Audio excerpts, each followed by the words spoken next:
Naghahanap po ba kayo ng single attached unit? Ito po sa may Santa Rosa, Laguna with 2 bedrooms, 2 toilet and bath, merong carport at malaking balcony.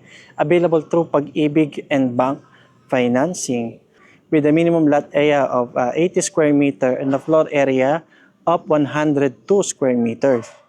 So yung living area niya, dito nilagay sa part na to, so maluwag. Diba? Kahit magpalakad-lakad po tayo dito, kitchen area, minodify din. Pero pwede mo siyang gayahin katulad niyan. So ito naman yung kanyang toilet and bath sa ground floor. So dito naman, ito yung hagdan paakyat ng second floor. So sa ilalim ng hagdan, pwede mong pang gawin ka storage po. May maliit kang storage pa dyan. Ito yung 2 kwarto. And ito yung kanyang toilet and bath. So kahit 2 bedrooms lang po siya, maluwag po yung mga bedroom nila. Ito naman yung master bedroom. So may 2 malaking bintana.